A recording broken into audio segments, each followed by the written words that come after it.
तो जनाब अपने जावास्क्रिप्ट कंप्लीट कोर्स में आज डे नंबर 20 और जनाब आज के दिन हम लोग जावास्क्रिप्ट में फंक्शंस के बारे में समझने वाले हैं। इस वीडियो के अंदर फंक्शन से रिलेटेड काफी इन्फॉर्मेशन है, तो प्लीज वीडियो को लास्ट तक देखिएगा। चलिए अपने वीडियो को स्टार्ट करते हैं बिना समय गवाए।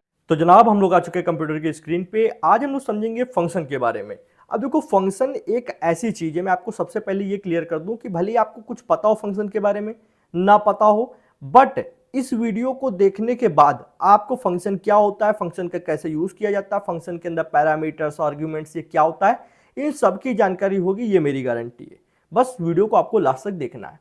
अब देखो फंक्शन कोई भी प्रोग्रामिंग लैंग्वेज हो, मैं यहाँ पे सिर्फ जावास्क्रिप्ट की बात नहीं कर रहा हूँ, चाहे आपकी सी लैंग्वेज हो, सी प्लस प्लस, जावा, सबके अंदर फंक्शन बहुत ही इंपॉर्टेंट होता है। कुछ टॉपिक्स ऐसे हैं जिनके बारे में अगर आपको नॉलेज है तो आप ये बोल सकते हो कि मुझे उस प्रोग्रामिंग लैंग्वेज के अच्छे से नॉलेज है, और उन टॉपिक्स में से एक फंक्शन है। अगर कोई फंक्शन सही से पढ़ लेता है तो उसको सही में मैं ये बोल सकता हूं कि अच्छे से काफी चीजें आ जाएंगी। अब सिर्फ अगर हम लोग जावास्क्रिप्ट की बात करें तो अभी आप फ्रंट एंड में पढ़ रहे हो, फ्रंट एंड के साथ जब मैं बैक एंड में आपको नोड जेएस पढ़ाऊंगा, एक्सप्रेस जेएस पढ़ाऊंगा, वहां पे भी फंक्शन बनाओगे, ठीक है। तो फंक्शन का हम लोग आगे चल के बहुत ज्यादा फ्रिक्वेंटली यूज करने वाले हैं। अब जब किसी चीज का इतना ज्यादा यूज है तो उसके बारे में हमको अच्छी खासी नॉलेज होनी चाहिए। मैं नहीं बोलता हूँ बहुत एडवांस फंक्शन आते हो, बहुत आपको एडवांस नॉलेज हो, बस पता हो कि कोई फंक्शन काम कैसे करता है, वैल्यू कैसे रिटर्न होती है, वैल्यू पास कैसे होती है, ये सब मतलब मीडियम लेवल की जानकारी तो होनी चाहिए। बट ये वीडियो देखने के बाद कुछ भी ऐसा नहीं रहेगा जो आपको पता ना हो, और इस कोर्स को देखने के बाद तो यार सब आपको जावास्क्रिप्ट का मैं घोर के पिला दूंगा, वो मेरी गारंटी। अब भैया इतना आपने बताया कि फंक्शन इंपॉर्टेंट होता है, तो प्लीज ये बताओ फंक्शन होता क्या है। अब देखो मैं एक लाइन में अगर बताऊं फंक्शन क्या होता है, तो अगर कोई आप एक प्रोग्राम बनाते हो, ठीक है, जिसका आपको बार बार यूज करना है अलग अलग जगह पर, तो अब कोई चीज एक से अधिक बार जब यूज की जाती है तो हम लोग क्या करते हैं, उसका एक फंक्शन बना देते हैं। अब जब वो फंक्शन बन जाती है तो जहां जहां पर हमको उसका यूज करना है वहां वहां सिर्फ उस फंक्शन का नाम लिख देते हैं, तो वो प्रोग्राम भी वहां वहां चलता है, ठीक है। अब मान लो मैं यहाँ पर अगर अपना नाम प्रिंट कराना चाहता हूं 5 बार अलग अलग जगह पे, तो क्या मैं 5 बार अलग अलग जगह कंसोल डॉट लॉग लिखूंगा, क्योंकि आप जानते हो कोई भी चीज प्रिंट कराने के लिए कंसोल डॉट लॉग लिखते हैं। तो क्या अलग अलग जगह मैं console dot log Shubham, console dot log Shubham ये तो नहीं लिखूंगा। मैं क्या करूंगा, मैं इसको एक फंक्शन में तब्दील कर दूंगा, मतलब ये फंक्शन बन गया। अब जहां पर भी मुझको इसका यूज करना है वहां पर बस मैं इसका कॉल कर दूंगा, मतलब इस फंक्शन का नाम लिख दूंगा, उसको बोलना है कॉल करना, तो वो चीज वहां पर रन होगी। फिर जहां पर यूज करना है वहां पर उसको कॉल कर दूंगा, वहां पर वो कोड रन हो जाएगा जो आप फंक्शन में लिखोगे। फिर जहां पर यूज करना है वहां पर फिर कॉल कर दो, तो जहां जहां आप कॉल करते चलोगे वहां वो चीज चलती चलेगी, ठीक है। ये फंक्शन होता है। बाकी तो अभी हम लोग डीप डाइव करने वाले हैं। अच्छा भैया इतना तो समझ में आया। आप कह रहे हो कि जब कोई चीज एक से अधिक बार रिपीट होती है, उसको एक से अधिक बार यूज करना होता है तो फंक्शन यूज करते हैं। बट भैया लूप भी तो कुछ इसी तरीके का होता है। लूप में भी तो जब आप कोई चीज रिपीट एंड रिपीट आपको करनी होती है तब लूप चलाते हो। बिल्कुल हम लोग लूप का यूज करते हैं, बट लूप और फंक्शन में काफी ज्यादा डिफरेंस है, समझो मेरी बात को। अब लूप जब जैसे कोई चलाते हो, आपको 5 बार अगर शुभम को प्रिंट कराना है तो लूप क्या करेगा, 5 बार लगातार, मान लो शुभम 1 इसने प्रिंट करा दिया, ठीक है, फिर शुभम 2 प्रिंट करा दिया। पर आप एक चीज गौर करो, ये एक साथ सारे शुभम को प्रिंट करा देगा। ऐसा नहीं है कि 2 शुभम अभी प्रिंट कराया, फिर 2 बाद में कराएगा, फिर 1 बाद में कराएगा, ऐसा नहीं है। ये एक साथ जैसे ही आपका लूप चला वो अपना पूरा टास्क कंप्लीट करके ही रुकेगा। तो जब तक 5 बार आपके शुभम हो नहीं जाएंगे लाइन से, तब तक वो रुकने वाला नहीं है। तो ये लूप है। अब लूप जब हम लोग यूज करते हैं जब हमको कंटिन्यूसली कोई काम लगातार कराना है, एक साथ ये वर्ड ध्यान देना। बट फंक्शन का कब यूज होता है, फंक्शन का यूज जब होता है जब हमको रुक रुक के चीजें करनी हो। मान लो अभी करना है, फिर थोड़ी देर बाद में करना है, इस तरीके से। अब मान लो जैसे मैं चाहता हूं कि 2 बार शुभम पहले प्रिंट हो जाए, ठीक है भैया, मैंने कहा 2 बार शुभम प्रिंट हो गया, ठीक। 2 बार शुभम प्रिंट होने के बाद मैं चाहता हूं कि मैं कुछ और कोड इसके बीच में लिखूं, तो मैंने कहा मैं कुछ और कोड भी लिख सकता हूं, ठीक है, मैंने कुछ और कोड लिख दिया। फिर मैंने कहा अब फिर 2 बार शुभम मुझको प्रिंट कराना है, तो फिर 2 बार हम लोग कॉल कर देंगे फंक्शन को, फिर 2 बार शुभम प्रिंट हो जाएगा। फिर मैं चाहता हूं कि कुछ और मुझको कोड लिखना है, ठीक है, तो मैं कुछ और कोड फिर लिख सकता हूं, मेरी मर्जी है, ठीक है, मैंने कुछ और कोड लिख दिया। अब उसके बाद में फिर से मुझे शुभम प्रिंट कराना है, तो फिर से मैंने करा दिया। तो टोटल देखो कितनी बार, 5 बार ही शुभम प्रिंट हुआ, पर अलग अलग जगह पे प्रिंट हुआ है। भले ही चीज सेम है, शुभम ही प्रिंट कराना है, कुछ अलग नहीं कराना है, काम सेम है, टास्क सेम है, पर मुझे एक साथ नहीं कराना है कि एक साथ सारे प्रिंट कर दो, अलग अलग जगह पे कराना है। पहले 2 बार करा दिया, फिर 2 बार करा दिया, फिर 1 बार करा दिया। तो ऐसा हम लोग फंक्शन की मदद से कर सकते हैं। सिर्फ आपको फंक्शन कॉल करना होता है। फंक्शन कॉल करने का मतलब उस फंक्शन का नाम लिख दो जिसको आप यूज करना चाहते हो, वो वहां पर रन होगा और उसके बाद आप अपना कोड लिखो, फिर अगर यूज करना है फिर कॉल कर दो। तो लूप और फंक्शन में यही डिफरेंस है कि लूप सेम समय पर लगातार वो चीज प्रिंट कर देगा जो भी आप कराना चाहते हो, लगातार जब तक काम पूरा नहीं होगा तब तक रुकेगा नहीं। पर फंक्शन क्या है, फंक्शन आप एक बार यूज कर लो, फिर आप दोबारा कहीं और यूज कर लो, फिर दोबारा कहीं और यूज कर लो, जरूरी नहीं है कि आप एक साथ ही सारी चीजें करो, ये चीज है। अब थोड़ा हम लोग और डीप डाइव करते हैं, फंक्शन की थोड़ा डिफिनेशन अच्छे से बताता हूं। अब फंक्शन की अगर हम लोग डिफिनेशन की बात करें, वैसे कोई पूछेगा नहीं, भले ही कभी इंटरव्यू में कोई पूछ दे पर ऐसा पूछा नहीं जाएगा, फिर भी समझ लो क्या होती है।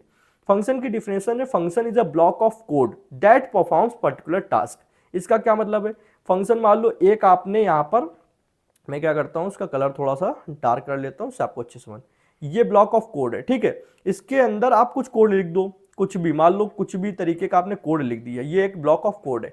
ये क्या करेगा, एक पर्टिकुलर काम करेगा, मतलब ये ऐसा नहीं कोई फंक्शन 4 तरीके का काम कर रहा है। अगर कोई फंक्शन आपने प्रिंट कराने के लिए बनाया तो प्रिंट ही कराएगा, कोई फंक्शन आपने बनाया जिसमें 2 वैल्यू ऐड की जाती हैं तो वो ऐड ही कराएगा। तो ऐसा नहीं कि एक फंक्शन से आप 10 तरीके के काम करा रहे हो, आप उसका एक उद्देश्य रख के चलते हो कि इस फंक्शन का ये काम है, ठीक है। जब आपको उद्देश्य क्लियर है, आपने उसके लिए फंक्शन बना दिया, अब इस फंक्शन का जहां पर यूज करना है वहां पर बस इस फंक्शन का अपना एक नाम लिख दो। जहां पर इस फंक्शन का आपने नाम लिखा वहां पर इस फंक्शन का कोड रन हो जाएगा आकर इस तरीके से। तो function is a block of code, मतलब एक ब्लॉक ऑफ कोड है जहां पर आप फंक्शन को बताते हो कि क्या क्या करना है, वो क्या करता है, पर्टिकुलर काम, पर्टिकुलर टास्क को परफॉर्म करता है। इसके फायदे क्या है भैया, it can be use multiple time, आप इसको जितनी मतलब मर्जी बार आप उतनी बार यूज कर सकते हो, कोई लिमिटेशन नहीं है। फिर इंक्रीज कोड रीयूजेबिलिटी, मतलब आपको बार बार कोई सेम कोड नहीं लिखना है, आप एक ही कोड को चाहे जितनी बार यूज कर सकते हो। तो इससे क्या है, हम बहुत ज्यादा लाइन ऑफ कोड लिखने से बच जाते हैं, सेम चीज बार बार हमको कोड नहीं लिखनी पड़ती है, तो ये सब चीजें होती है। तो ओके भैया, इतना सब बताया। अब मेरे को बताओ कि कोई भी फंक्शन यूज कैसे किया जाता है प्रोग्राम में। ठीक है, बताता हूँ। कोई भी फंक्शन बनाने के लिए और फंक्शन यूज करने के लिए सिर्फ 2 चीजें होती हैं आपके पास। एक होता है फंक्शन डिफिनेशन, जिसको हम लोग बोलते हैं फंक्शन को डिफाइन करना, फंक्शन तय करना, और एक होता है फंक्शन कॉल करना। अब फंक्शन डिफिनेशन मतलब समझते हो, जहां पर आप कोई फंक्शन बनाते हो, मान लो मैंने यहाँ पर कोई फंक्शन बनाया, इसके अंदर मैंने कुछ कोड लिख दिया, ठीक है, कुछ भी कोड जो उस फंक्शन का काम हो, ठीक है, वो कोड लिख दिया। अब इस फंक्शन को हम लोग क्या बोलेंगे, फंक्शन डिफाइन करना, ठीक है। हम लोग बोलेंगे ये यहाँ पर हम लोग ने फंक्शन को क्या कर दिया है, डिफाइन कर दिया है। अभी मैं कोड पे ले चलूंगा, फिलहाल यहाँ पर अगर जितना क्लियर हो सकता है कर दूं, फिर वहां पे करता हूँ। फंक्शन डिफाइन हो गया। अब जब फंक्शन का यूज करना है तो हम लोग इस फंक्शन का नाम लिखेंगे। मान लो इस फंक्शन का नाम है शुभम, मैं एग्जांपल लेता हूं, ठीक है। तो शुभम लिखा और इस तरीके से पैरेंथेसिस ब्रैकेट बनते हैं, फंक्शन की पहचान होती है, ठीक है। अब ये मैंने क्या किया है, फंक्शन को कॉल किया है, ठीक है। तो इसको आप बोल सकते हो कि फंक्शन आप कॉल कर रहे हो। फंक्शन कॉल मतलब फंक्शन का यूज करना, ठीक है। 2 चीजें होती है, एक फंक्शन डिफाइन करना जहां पर फंक्शन बनाया जाता है, फंक्शन क्या करता है ये लिखा जाता है, दूसरा फंक्शन यूज करना मतलब फंक्शन कॉल करना। अब आते हैं हम लोग अपने वीएस कोड पे, एंड यहां पर हम लोग उसका यूज समझते हैं, ठीक है। ओपन वीएस कोड, लो भैया हम लोग आ चुके हैं। अब हम लोग फंक्शन सबसे पहले बनाना सीखते हैं, कोई फंक्शन कैसे बनेगा। तो हम लोग बहुत सिंपल से चलेंगे और फिर एडवांस लेवल तक जाएंगे। तो कोई फंक्शन बनाना है, सबसे पहले ध्यान दो कि आपको क्या करना होगा, फंक्शन का नाम लिखना होगा, ठीक है। तो फंक्शन का नाम लिखने से पहले आपको बताना पड़ेगा कि हम लोग फंक्शन बना रहे हैं, ठीक है। तो कैसे होगा, आपको लिखना पड़ेगा फंक्शन कीवर्ड। तो यहाँ पे लिखा FUNCTION फंक्शन, और मैं इसको थोड़ा जूम कर लेता हूँ जिससे आपको अच्छे से दिखे, ठीक है। फंक्शन लिखा, इससे क्या पता चलेगा, जो भी प्रोग्राम रन करने आएगा, चाहे आप इंटरप्रेटर बोल लो, वैसे कंपाइलर देखो ये क्या है, स्क्रिप्टिंग लैंग्वेज, तो इसको कंपाइलर ने इंटरप्रेटर रन करेगा। तो फंक्शन से पता चलता है यहाँ फंक्शन बनाया गया। आप कोई फंक्शन का नाम रखो, फंक्शन का नाम आप कुछ भी रख सकते हो, वैसे तो आप अपना नाम कुछ भी नाम XYZ रखो, ठीक है। बट ऐसा नाम रखो जो थोड़ा सा फंक्शन को बताए कि फंक्शन करता क्या है। मान लो मैं फिलहाल सिंपल सा रखता हूं शुभम, क्योंकि मैं शुभम को प्रिंट कराना चाहता हूं, ठीक है। चलिए भैया रख दिया। अब फंक्शन की पहचान ये होती है कि आपको करना क्या है, यहां पर पैरेंथेसिस ब्रैकेट लगाने हैं। तो पैरेंथेसिस ब्रैकेट लगा लेते हैं हम लोग, तो ये लग गया, ठीक। अब क्या करना है, मैं इसीलिए बहुत ऐसा लेकर नहीं चल रहा हूं कि आपको लगे कि क्या ही कर रहे हो भैया, बहुत इजी तरीके से चलो। अब यहां पर आओ, कर्ली ब्रैकेट ओपन करो। ये सिंटैक्स नए लोगों के लिए हो सकता है थोड़ा सा पेचीदा हो, 1-2 बार यूज कर लोगे ऐसा लगेगा कि आपको उंगलियों पर रटा हुआ है। ये सिंटैक्स होता है किसी फंक्शन का बनाने का। अब इसके बीच में आपको ये लिखना होता है फंक्शन करेगा क्या। मान लो मैं कह रहा हूं कि फंक्शन मेरा नाम प्रिंट करेगा, तो कंसोल डॉट लॉग यूज करेंगे। नाम प्रिंट कराने के लिए क्या है, log use, console dot log use करते हैं। तो मैंने कहा हेलो शुभम, ठीक है, ये मैंने कह दिया, लास्ट में सेमीकोलन लगा दिया। अब ये जो टोटल आपने एक ये लिखा है, ये क्या है, एक ब्लॉक ऑफ कोड है। इसको हम लोग क्या बोल सकते हैं, इसको हम लोग बोल सकते हैं फंक्शन को डिफाइन करना, डिफाइन करना, ठीक। अब क्या इतने से हो जाएगा काम, चलिए देखते हैं, इसको रन करते हैं। रन करने पे क्या है, कंसोल डॉट लॉग के लिए हम लोग को क्या ओपन करना होगा, कंसोल को ओपन करना होगा। तो भैया कंसोल को ओपन कर लेते हैं। देखो कुछ हुआ यहाँ पर, नहीं, यहाँ भी अभी कुछ नहीं आया, हेलो शुभम प्रिंट होके नहीं आया। तो ये तो हो गया। अब हम लोग को करना होगा फंक्शन को कॉल, क्योंकि दो चीजें यूज होती हैं, एक तो आपने बना दिया फंक्शन, पर अब फंक्शन को यूज करने के लिए फंक्शन कॉल करो। तो फंक्शन कॉल करने के लिए आपको क्या करना होता है, सबसे पहले आपको फंक्शन का नाम लिखना होता है। मैंने लिख दिया फंक्शन का नाम, ठीक, शुभम, पैरेंथेसिस ब्रैकेट लगा दो और सेमीकोलन लगा दो, बस भैया, हाँ इतना ही, ये फंक्शन कॉल करना, ठीक है। मैं लिख देता हूं कमेंट में, फंक्शन कॉल करना, ठीक। अब क्या होगा, एक बार आपने कॉल किया है तो ये कोड एक बार चलेगा, ठीक है। तो मैं दिखाता हूं, ये हेलो शुभम एक बार आ चुका है। अब अगर आप इसी चीज को मल्टीपल टाइम्स कर दो, ठीक है, तो ये मल्टीपल टाइम्स चल जाएगा। तो अलग अलग करना है तो अलग अलग कर दो। मान लो दो फंक्शन है, इसके बीच में मैं कुछ और प्रिंट करा देता हूं। मान लो मैंने कहा कंसोल डॉट लॉग और मैंने कहा डूम कोडिंग, ठीक है, मैं इसको प्रिंट करा देता हूं डूम कोडिंग। देखो अब जैसे ये पहला वाला फंक्शन चला, उसके बीच में डूम कोडिंग प्रिंट हो गया।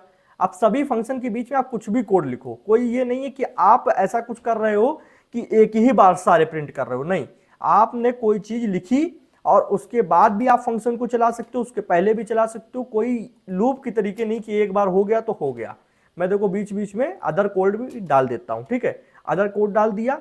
अब देखो ये क्या हो रहा है, एक बार हेलो शुभम, फिर एक बार डूम कोडिंग, फिर एक बार हेलो शुभम, फिर एक बार डूम कोडिंग, ठीक है। तो ये चीज फंक्शन की खासियत होती है। ये मैंने बहुत एक सिंपल सीधा सा एग्जांपल दिखाया है। अब चलते हैं थोड़ा एडवांस लेवल पे। एडवांस लेवल क्या है ये, अब मैंने आपको आधे से ज़्यादा चीज़ें तो पढ़ाई रखी हैं, तो कुछ नहीं है ऐसा।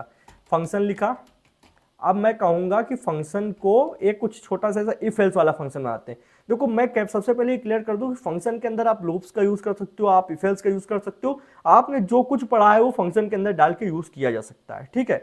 तो वोटिंग में मान लो वोटिंग नाम से बना देता हूं, ठीक है, और यहां पर कर्ली ब्रैकेट ओपन होगा, कर्ली ब्रैकेट ओपन किया। अब यहां पे इफ में मैं लिखूंगा, इफ में मैं क्या लिख सकता हूं कि अगर सबसे पहले एक वेरिएबल बना दें, एक वेरिएबल की एज दे दें, मान लो लेट एज इक्वल टू 18। अगर कोई बंदा 18 साल का है, ठीक है, तो हमको कंपेयर करना है कि अगर एज की वैल्यू बड़ी है, किससे, बड़ी है या बराबर है, बड़ी है या बराबर है 18 से, तो क्या कर सकते हो आप, उसको बोल सकते हो कि आप वोट कर सकते हो, ठीक है, कोई प्रॉब्लम नहीं है, क्योंकि इंडिया में यही होता है कि अगर आप 18 साल के हो, 18 साल से ऊपर के हो, तो आप वोट कर सकते हो। तो मैं कहूँगा कंसोल डॉट लॉग और मैंने यहाँ कहा यू कैन वोट, ठीक है, यू कैन वोट। और एल्स में क्या होगा, अगर कोई बंदा मान लो 18 साल से छोटा है या 18 साल से, मतलब 18 साल से छोटा ही बेसिकली, क्योंकि हम लोग के यहाँ इंडिया में यही चीज़ है फिलहाल, तो क्या कर सकते हैं console dot log you can not vote. ये हम लोग एक मैसेज प्रिंट करा रहे हैं, यू कैन नॉट वोट। अभी हम लोग बहुत सिंपल ले चल रहे हैं। अभी आप अगर किसी को फंक्शन की थोड़ी नॉलेज होगी तो कहेगा भैया इसके अंदर आप वैल्यू भी डाल सकते हो, सब बताऊंगा, पर पहले एक एक स्टेप चढ़ो, एक साथ नहीं चढ़ना है हम लोग को। अब अभी देखो क्या हम लोग इसको रन करेंगे, कुछ होगा नहीं होगा, क्योंकि हम लोग ने सिर्फ फंक्शन को डिफाइन किया है। अब हम लोग को क्या करना है, फंक्शन कॉल करना है। तो फंक्शन कॉल करने के लिए क्या है, सिर्फ आपको फंक्शन का नाम लिखना है और पैरेंथेसिस ब्रैकेट लगाने हैं। तो हम लोग ने ये करा। अब भैया हमारी एज तो 18 साल है, तो मैंने कहा यू कैन वोट, हो सकता है। अगर मैं यहाँ पे कर दूँ 17 साल, तो 17 साल में क्या मैसेज शो होगा, यहाँ पे शो होगा यू कैन नॉट वोट। और अगर मैं यहाँ पे कर दूँ, अगर कुछ नहीं 19 साल कर दूँ, 18 साल से ऊपर, तो भी ये कहेगा यू कैन वोट। तो हम लोग ने क्या किया, फंक्शन के अंदर एक इफ एल्स प्रोग्राम बना के देखा। अब थोड़ा और चलते हैं, क्या इसके अंदर लूप्स का यूज किया जा सकता है, बिल्कुल किया जा सकता है। तो फिर से हम लोग बनाते हैं। तो फंक्शन कीवर्ड लिखेंगे, लिख दिया, और लूप्स कीवर्ड के अंदर मैं एक टेबल प्रिंट कराऊंगा 5 की, मान लो, ठीक है, 5 की टेबल प्रिंट कराना चाहूंगा। लूप्स कैसे यूज होगा पता होगा आई होप आप लोगों को, क्योंकि मैंने पढ़ा रखा है, ठीक है। अब अगर नहीं किसी को मालूम है तो प्लीज देखो यार, अब बेसिक की चीज अगर मैं यहाँ पे रिपीट करूँ तो ये वीडियो खामखा लंबी होगी।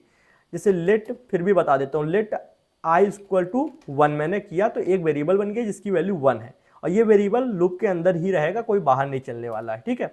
अब आई की वैल्यू 1 है तो मैंने कहा I less than equal to, less than equal to का मतलब क्या होगा मैं समझा देता हूं, आई होप आप लोग को समझ में आएगा। लेस देन इक्वल टू का मतलब कि जैसे यहां 10 लिख दिया तो आई की वैल्यू 10 से छोटी या 10 के बराबर तक चले, जैसे ही 10 से बड़ी होगी तब तुरंत वहां पे लूप रुक जाएगा। अगर 10 से वैल्यू छोटी है तब तक चलेगा, 10 के बराबर है तब तक चलेगा। 10 से वैल्यू जैसे ही आई की बड़ी होगी मतलब 11 होगी, लूप बंद हो जाएगा। फिर लिखेंगे आई प्लस प्लस, मतलब हर राउंड में आई की वैल्यू बढ़ाते भी रहो, क्योंकि स्टार्टिंग वैल्यू 1 है और हर राउंड में अगर आप वैल्यू नहीं बढ़ाओगे तो वो 1 ही रहेगी। तो हर राउंड में 1 से बढ़ा दो, मतलब आई की वैल्यू 1 है तो 2 कर दो, 2 है तो 3 कर दो। अब बस, इससे ज़्यादा मैं लूप नहीं समझाऊंगा, नहीं तो बहुत लंबी वीडियो बनेगी। कंसोल डॉट लॉग करूंगा और अब देखो यहाँ पे आई की वैल्यू को मैं क्या करूंगा, मल्टीप्लाई कर दूंगा 5 से, क्योंकि आई 1 से लेकर 10 तक जाएगा। तो हर राउंड में अगर 5 से हम लोग मल्टीप्लाई कर देंगे तो टेबल प्रिंट हो जाएगी। अब अगर हमको इसको यूज़ करना है तो यूज़ करने के लिए क्या कर सकते हैं, सिंपल कॉल कर दो फंक्शन को। लो भैया कॉल कर दिया और आते हैं यहाँ पर, देख लेते हैं आके, प्रिंट हो गया 5, 10, 15, ओके 50 तक प्रिंट हो गया। अगर आप इसको एक बार और करते हो तो देखो 2 बार प्रिंट होगा, मैं दिखाता हूँ। मैंने एक बार और किया तो ये 2 बार यहाँ पे हुआ होगा। ये देखो यहाँ पे 55 से स्टार्ट हुआ, यहाँ पे 50 खत्म हुआ, फिर 5 से स्टार्ट हो गया, ठीक है। तो इस तरीके हम लोग 2 बार इसको प्रिंट कर रहे हैं, ठीक है। ओके, तो लूप का भी हम लोग ने यूज समझ लिया। अब हम लोग और आगे आते हैं, अब थोड़ा एडवांस चीजें समझते हैं। ये बेसिक एक मैंने बताया कि कैसे कोई भी फंक्शन काम करता है, कैसे बनाया जाता है। फंक्शन बनाने के लिए एक डिफिनेशन लिखनी होती है, फंक्शन को कॉल करना होता है। चलो भैया समझ में आया। अब क्या बताने वाले हो, अब देखो यहाँ पे मैं 2 चीजें बताऊंगा, एक है आर्ग्यूमेंट्स, एक होता है पैरामीटर। ये शब्द अक्सर लोगों को कंफ्यूज करते हैं, कंफ्यूज नहीं होना है। ये सब क्या लिखा हुआ है इस पर ध्यान न दूं, सीधे मैं जो बोल रहा हूं बस उसको ध्यान सुनो। आर्ग्यूमेंट्स मतलब जहां पर फंक्शन आप कॉल करते हो वहां से कुछ वैल्यू भेजते हो किसके पास, जहां पर फंक्शन डिफाइन हो रहा होता है। जैसे यहां पर फंक्शन डिफाइन हो रहा है और यहां पर मैंने कोई फंक्शन कॉल किया, मान लो ये फंक्शन है, मान लो शुभम नाम से कॉल किया, तो यहां पर आप कुछ वैल्यू इस यहाँ पे पैरेंथेसिस ब्रैकेट के बीच में लिखते हो। मान लो मैंने लिखा 2, तो ये 2 वैल्यू उठकर कहां चली जाएगी, यहां पर चली जाएगी, जहां पर ये डिफाइन हो रहा है, यहां पर 2 आ जाएगी।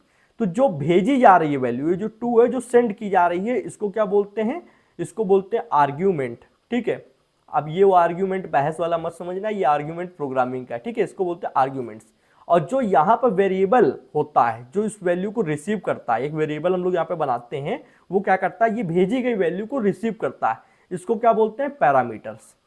अब मैं इस चीज को भी दिखा दूंगा। कुछ क्रिएटर्स क्या करते हैं, कंफ्यूज कर देते हैं उल्टा सीधा नीचे करके कि ये भी पैरामीटर्स है वो भी है, कहने को इसको भी पैरामीटर्स, कुछ लोग एक्चुअल पैरामीटर्स ये सब बोलते हैं, पर कंफ्यूज नहीं होना है। जो वैल्यू भेजी जा रही है कॉलिंग फंक्शन से वो आर्ग्यूमेंट है, और जो यहाँ रिसीव कर रहा है वो पैरामीटर्स है। और इसका मैं अभी आपको प्रूफ भी दिखा दूंगा जिससे आपको जिंदगी भर के लिए क्लियर हो जाएगा।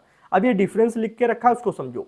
आर्ग्यूमेंट्स के पहला पॉइंट है value that are passed in function call argument, ठीक है। तो देखो जहां पर फंक्शन कॉल हो रहा होता है वहां से जो वैल्यू हम लोग पास करते हैं, देखो 2 को क्या है हम लोग ने पास किया है, वो क्या है, आर्ग्यूमेंट है। तो यही मैंने लिख रखा है।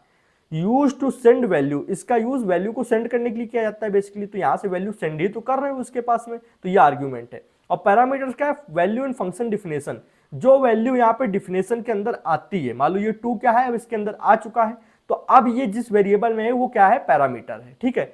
यूज टू रिसीव वैल्यू, यहां पर जो भी वेरिएबल बना है जो वैल्यू को रखता है, तो उस वेरिएबल को हम लोग पैरामीटर बोलते हैं। तो क्या करता है, वैल्यू रिसीव करता है, जो यहां से वैल्यू सेंड की जा रही है, ठीक है, वो वहां पर रिसीव की जा रही है, ठीक है, वो वहां पर रिसीव की जा रही है किसी वेरिएबल द्वारा।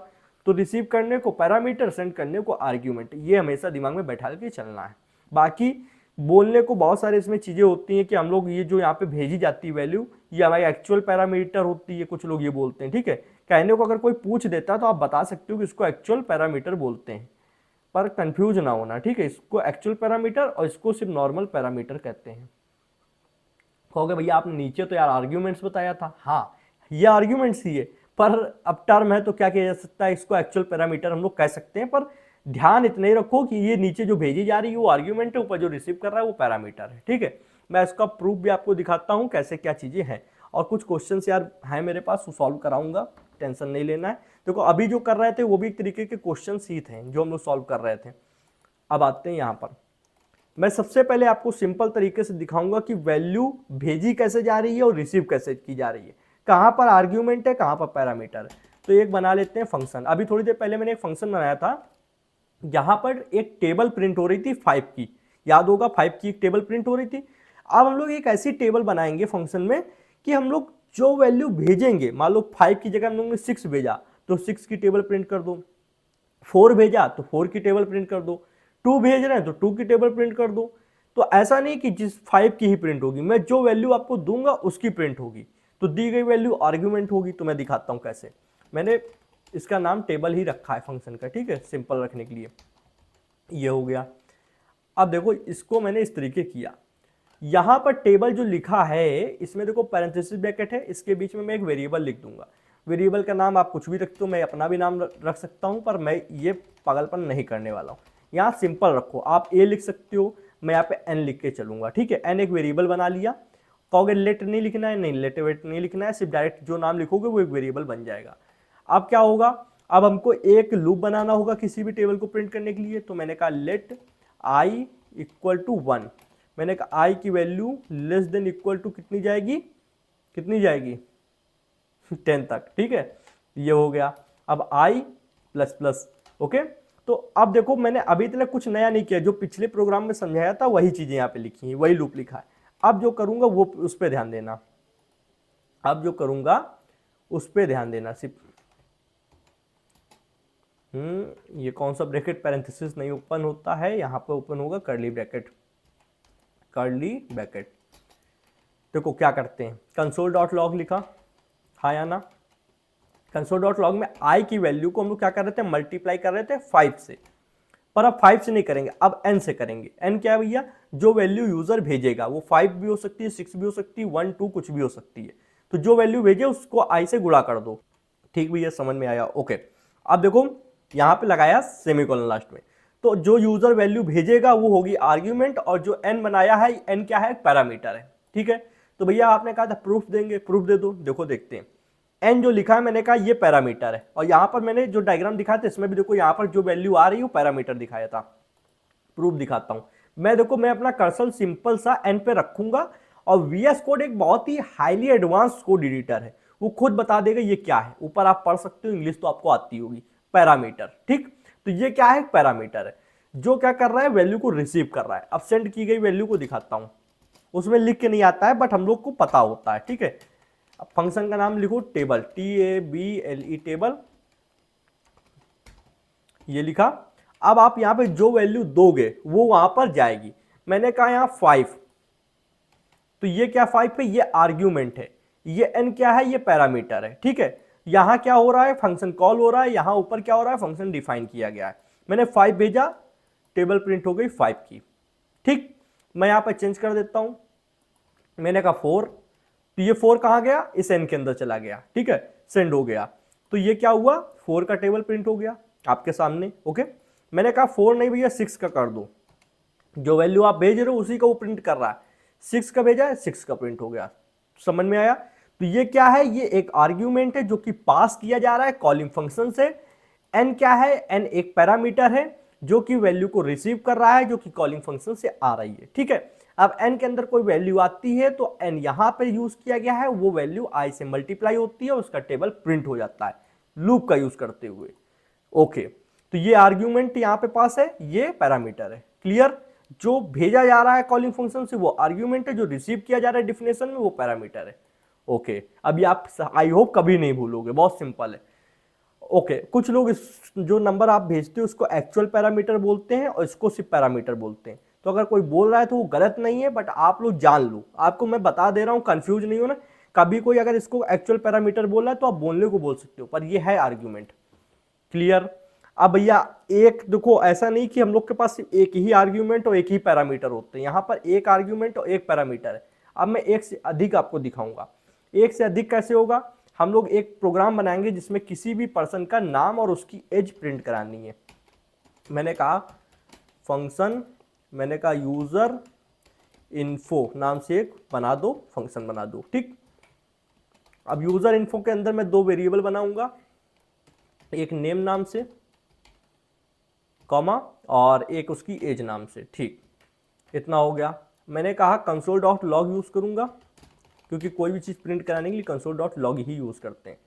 मैं यहाँ पे टेम्पलेट लिटरल्स का यूज करूंगा, क्योंकि मुझको कोई मैसेज मतलब कोई स्ट्रिंग और कोई वेरिएबल एक साथ यूज करने हैं, तो उसका सीधी तरीका होता है कि टेम्पलेट लिटरल्स यूज कर लो। अगर आपको नहीं पता है तो आप प्लीज वीडियो देखें जाके, ये बहुत बेसिक चीज है।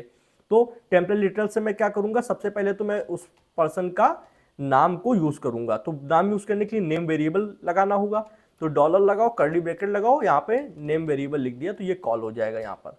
अब यहाँ पे लिखेंगे मान लो राहुल इज, उसके बाद उसकी एज की जरूरत है, तो फिर एज वेरिएबल यूज करना है, तो उसके लिए आपको डॉलर लगाना होता है, कर्ली ब्रैकेट लिखना होता है, उसके अंदर वेरिएबल का नाम लिखना होता है एज। अब ईयर्स ओल्ड, ठीक, ये लिख दिया। अब समझो हमको ये डिफिनेशन हो गई, इसके अंदर हम लोगों ने 2 पैरामीटर्स बनाए, एक नेम एक एज। ठीक, अब क्या कर सकते हैं, कॉल करना होगा। तो फंक्शन कॉल करने के लिए यूजर इन्फो नाम से जो वेरिएबल बनाया है, इसके अंदर मैं दोनों का नाम भेजूंगा। क्या भेजूंगा, दोनों का नाम भेजूंगा, और ये फालतू की चीजें हटाऊंगा और दोनों का नाम भेजूंगा। नाम भेजने के लिए हमेशा ध्यान रखना, किसी भी स्ट्रिंग को मतलब किसी भी जब टेक्स्ट को आप लिखते हो तो डबल कोटेशन मार्क में लिखते हो। मैंने कहा राहुल, राहुल, ठीक। अब उसकी एज आप कॉमा लगाकर लिख दो, मैंने कहा वो 62 साल का है। अब मैं यहाँ पे दिखाता हूं, राहुल इज 62 ईयर्स ओल्ड। ओ भाई साहब, तो देखो राहुल उठा, वो नेम के अंदर चला गया, ठीक। 62 उठा, वो किसके अंदर चला गया, वो चला गया एज के अंदर। क्लियर। और यहां पर पहले राहुल कॉल हो रहा है, मतलब नेम जो कॉल हो रहा है उसके अंदर राहुल है, फिर उसके बाद इज आया, इज क्या है, एक नॉर्मल टेक्स्ट है, ठीक है। फिर उसके बाद एज वेरिएबल कॉल हो रहा है, तो एज के अंदर क्या है 62, देखो 62 आ गया। फिर उसके बाद एक नॉर्मल टेक्स्ट लिखा हुआ है ईयर्स ओल्ड।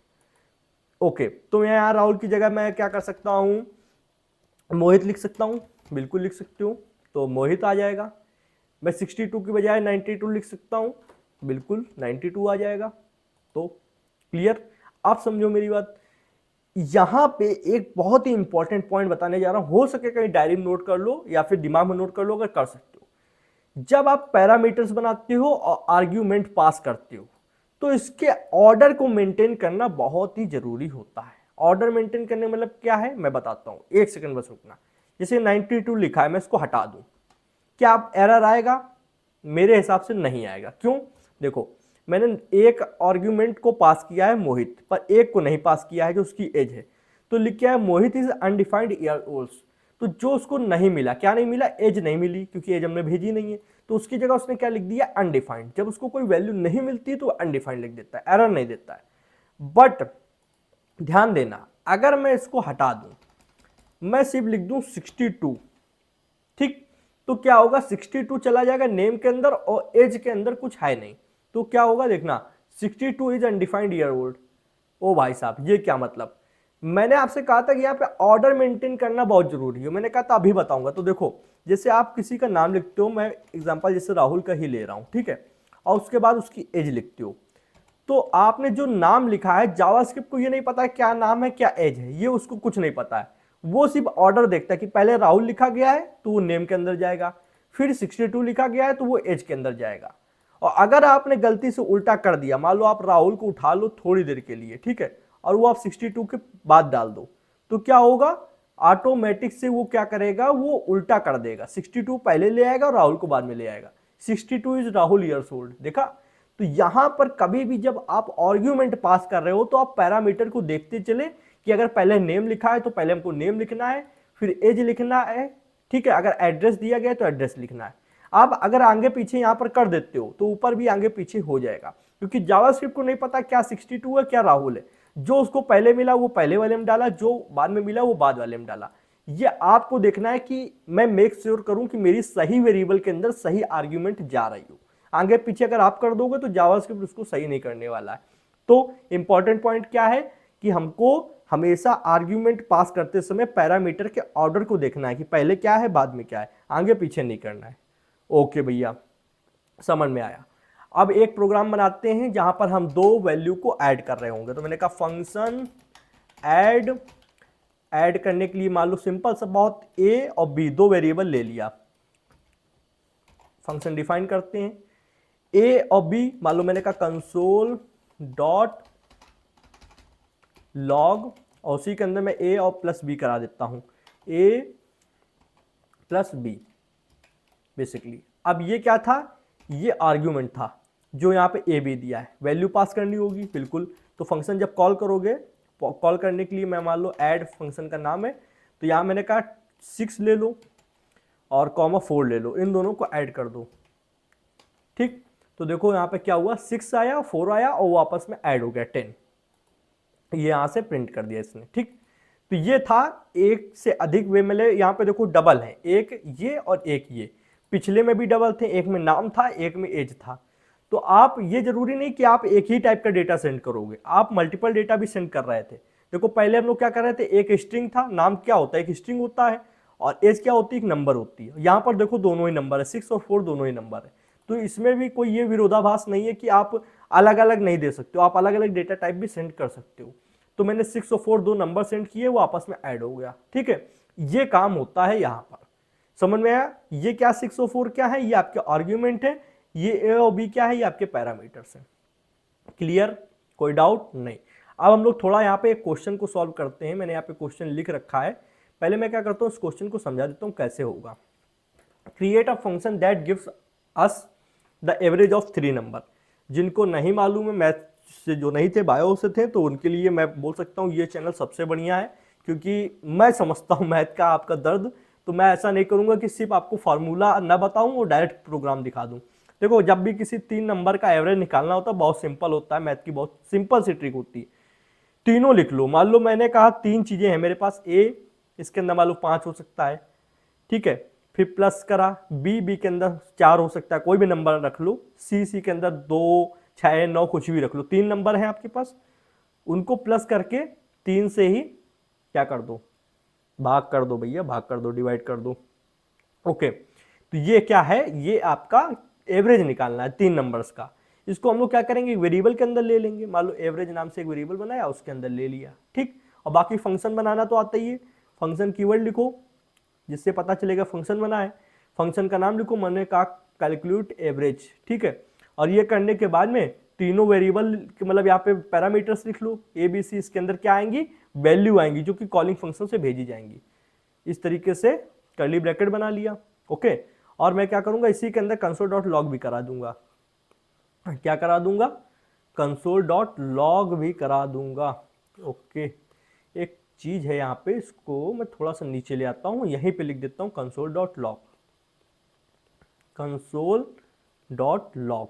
और लॉग के अंदर क्या, एवरेज को करा दो प्रिंट, बिल्कुल सिंपल। और यहां पर जब कॉल किया जाएगा तो कॉल करने के लिए क्या नाम है फंक्शन का, कैलकुलेट एवरेज। अब 3 वैल्यू भेजनी पड़ेगी, मान लो 6 ले लो, 4 ले लो, 8 ले लो, 3 वैल्यू गई। अब इन तीनों का जो एवरेज होगा वो यहाँ पे प्रिंट होकर आ जाएगा। चलिए हम लोग देखते हैं, और कितना सिंपल सा, 3 वैल्यू लो, उनको डिवाइड कर दो 3 से ही, लो भैया। तो बनाते हैं। क्या आपको कुछ कठिन लग रहा है इसमें, क्या फंक्शन कठिन होते हैं, नहीं ना। बस ये है कि एक तो समझाने वाले का तरीका सही होना चाहिए, दूसरा बच्चे को हर चीज पूरी देखनी चाहिए, क्योंकि कोडिंग में आधी अधूरी चीज देखना अपने आप में एक तरीके से बहुत खतरनाक होता है। फिर कहोगे यार ये चीज चल क्यों नहीं रही है।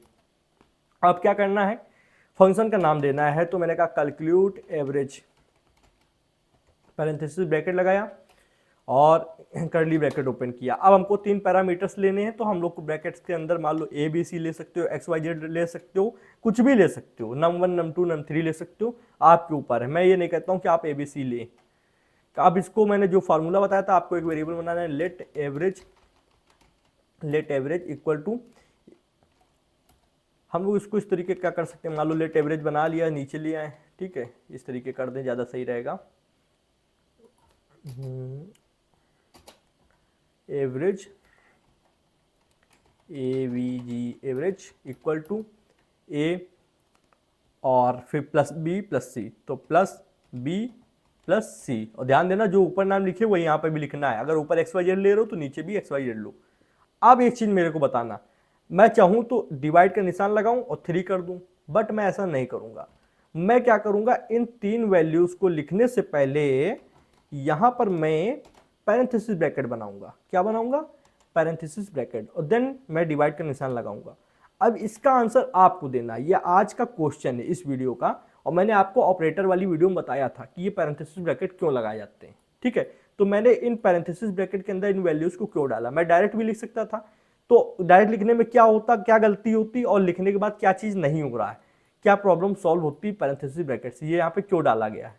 ये आपका देखो आज का ये जो क्वेश्चन दिया है ना, प्लीज फाइंड करना है इसको। अगर नहीं पता है तो मेरी वीडियो देखो जाके ऑपरेटर्स वाली, या फिर गूगल पर सर्च करो, कहीं चैट जीपीटी सर्च करो, पर आंसर देना कि ऐसा मैंने क्यों किया है और इस रूल को क्या कहते हैं, ये रूल क्या बोलता है। मैं चाहूं तो एक शब्द में बता सकता हूं, पर मैं कुछ चाहता हूं कि आप रिसर्च करें, आपको भी नॉलेज हो। नहीं कहीं मिल रहा, आप डायरेक्ट मेरी ऑपरेटर्स वाली वीडियो देखें जाके, वहां पे समझ में आ जाएगा। मैं क्या करूंगा, एवरेज को कॉल कर लूंगा, एवरेज, ठीक।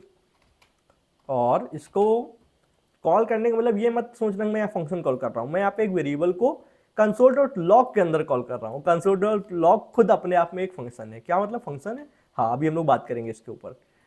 आते हैं नीचे, नीचे आने पे हम लोग क्या करेंगे, इस फंक्शन को कॉल किया है, इसके अंदर हम लोग को क्या करना होगा, 3 वैल्यू भेजनी होंगी बेसिकली। 3 वैल्यू हम लोग मान लो कुछ भी रख लो, 6, 4, 8, ये 3 वैल्यू है। चलो भैया आते हैं, तो इसका क्या एवरेज आया, 6 निकल के आया है। ठीक है, 6 निकल के आया, कोई प्रॉब्लम नहीं है। अब क्या कर सकते हैं हम लोग, कुछ यहाँ पे प्रॉब्लम है नहीं है, चल भी रहा अच्छे से। इसमें और भी कुछ चीज़ें की जा सकती हैं, मैं आपको अभी आगे बताऊंगा कि और क्या क्या चीज़ें की जाती हैं। जैसे हम लोग console.log की बजाय भी कुछ चीज़ें कर सकते हैं। फिलहाल हम लोग आगे बढ़ते हैं, यहीं पे हम लोग को नहीं रुकना है। ओके, हम लोग वैल्यू चेंज करके देखें। मान लो हम लोग का 4, 4, 4, इनका एवरेज क्या आता है जानते हो, 4 ही आएगा। 4, 4, 4 का एवरेज 4 ही आता है। ठीक है, आप कर सकते हो। आते हैं नोटपैड पे, नोटपैड पे आने के बाद में यहाँ पे मैंने लिखा हुआ है टाइप्स ऑफ फंक्शन। जैसे मैंने अभी कहा console.log भी अपने आप में एक फंक्शन है, तो उसी चीज को मैं बताने जा रहा हूँ क्या मतलब था उसका। वैसे तो फंक्शन जावास्क्रिप्ट में बहुत टाइप्स के होते हैं, पर हम लोग अगर बात करें उनकी उत्पत्ति के आधार पे, बहुत शुद्ध हिंदी बोल रहा हूँ, कि जहां से फंक्शन निर्माण हुए हैं वहां से फंक्शन कितने टाइप के होते हैं। ठीक है, वहां से फंक्शन हम लोग बोल सकते हैं 2 टाइप के होते हैं। एक तो हो गया लाइब्रेरी फंक्शन, एक हो गया यूजर डिफाइंड फंक्शन। अब थोड़ा सा अगर ध्यान से देखो तो नाम से ही पता चल रहा है, library function special function inbuilt in GS, way function जो जावास्क्रिप्ट में बने बनाए आए हैं हम लोग को यूज करने के लिए, उनका हम लोग प्रोग्रामिंग में यूज करते हैं और वो बन के आते हैं, उनको हम लोग को बनाना नहीं पड़ता। वो क्या कहलाते हैं, लाइब्रेरी फंक्शन कहलाते हैं, या फिर इनबिल्ट फंक्शन कहलाते हैं, कुछ भी बोल दो। यूजर डिफाइंड फंक्शन वे फंक्शन जिनको हम लोग डिक्लेयर एंड डिफाइन करते हैं, हम लोग कौन प्रोग्रामर्स डिक्लेयर एंड डिफाइन करते हैं, वो यूजर डिफाइंड फंक्शन है जो भी हम लोग बना रहे थे, चाहे वो ऐड करने का हो, टेबल बनाने का हो, ये सारे फंक्शन यूजर डिफाइंड फंक्शन थे। अब भैया मैंने कहा console.log भी एक फंक्शन होता है, जी हाँ, ये console.log जो लिखा है ये भी एक फंक्शन है, और इसके बीच में आप जो वैल्यू देते हो वो क्या है, वो आर्ग्यूमेंट है। सच में भैया, हाँ, ये एक मैंने प्रॉम्प्ट फंक्शन बताया था, ये भी फंक्शन है, इसमें भी आप कुछ वैल्यू देते हो। अलर्ट भी एक फंक्शन है। ये सब क्या है, ये लाइब्रेरी फंक्शन है जो बने बनाए इनबिल्ट आते हैं। ठीक है, और फंक्शन की पहचान ही यही होती है कि आप देख सकते हो सबके आगे पैरेंथेसिस ब्रैकेट लगे हुए हैं, ये यहाँ पर दिखता है, इससे हम लोग पता चल जाता है कि भैया ये फंक्शन है। और मैंने देखो दिखाया अभी तक, मान लो अलर्ट लिखते हैं, मैं अलर्ट का एग्जांपल लेता हूँ, ये अलर्ट लिखा, पैरेंथेसिस ब्रैकेट बनाया, लास्ट में सेमीकोलन लगाते हैं, तो ध्यान से देखो ये क्या फंक्शन कॉल नहीं हो रहा है, हाँ भैया फंक्शन कॉल हो रहा है। अगर इसके बीच में कोई वैल्यू डालते हो, मान लो 2 डाला तो वो 2 पॉपअप हो जाएगा, तो ये क्या है, ये आर्ग्यूमेंट तो है। अब कहोगे भैया इसकी डिफिनेशन कहाँ है, तो डिफिनेशन कहीं प्रोग्रामिंग जहाँ बैकएंड में बनी वहां पर है, उसको ऐसे आप नहीं देख सकते हो। ठीक है, तो वो आपकी अलग कहीं बनी हुई है जहां से प्रोग्रामिंग की शुरुआत हो रही है, जहां से इंटरप्रेटर काम कर रहा है। ठीक है, तो ये आप कॉल करते हो फंक्शन को जो कि इनबिल्ट फंक्शन है, सच में, हाँ। तो इसको हम लोग अभी देखेंगे, इससे पहले हम लोग आगे बढ़ते हैं। How to check function. अब मैं आपसे सिर्फ इतना पूछता हूं, थोड़ी देर के लिए सब भूल जाओ, मैं लिखता हूं अलर्ट, सिर्फ इतना लिखता हूं अलर्ट। ठीक, ये क्या है, कहोगे फंक्शन है। अगर मैं पूछूं आपको नहीं पता था, मान लो आपने कभी इसको इस तरीके नहीं देखा है, तब आप क्या कहोगे, ये क्या है, कहोगे भैया मुझे नहीं पता। मैं आपसे पूछूं ये एक नॉर्मल वेरिएबल है जो कि डेटा रखता है, या फिर एक ये फंक्शन है, तो आप कैसे बता पाओगे अगर आपको पता ही नहीं कि ये क्या है। तो इसको चेक कैसे करना है, आइए दिखाता हूं। आइए दिखाता हूँ। भैया कहाँ ले चल रहे हो आप, आइए आइए करते हो। बस कुछ नहीं, वीएस कोड तक ले चल रहा हूँ, घूम के आते हैं हम लोग वीएस कोड तक। ठीक है, तो सबसे पहले मैं क्या करता हूँ, इनको कर देता हूँ, हटा ही देता हूँ। मैं यहाँ पे अलर्ट लिखता हूँ। ओ माय गॉड, अलर्ट लिखने जा रहा था, ये कुछ ऐड इवेंट लिसनर इसने यूज़ कर लिया। अलर्ट लिखा, अलर्ट के अंदर मैंने डाल दिया 5। ठीक, 5 डाल दिया।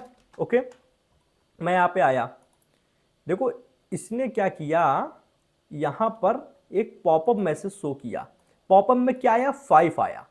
ये पॉपअप क्या हो, कैसे हुआ, ये इनबिल्ट फंक्शन है, ये इसका काम ही यही है कि किसी चीज को पॉपअप करना, शो कराना। ठीक है, और ये देखो यहाँ पे लिख के भी आ रहा है फंक्शन अलर्ट। ठीक, देखो यहाँ पे लिख के आ रहा है फंक्शन, फिर अलर्ट, और फिर इसके बीच में आप मैसेज दे सकते हो। ठीक है, तो इसने खुद बताया, किसने, वीएस कोड ने, कि एक फंक्शन है भैया। सच में, हाँ ये फंक्शन है। देखो इसने बताया कि ये फंक्शन है, मैंने तो कहीं नहीं लिख रखा है।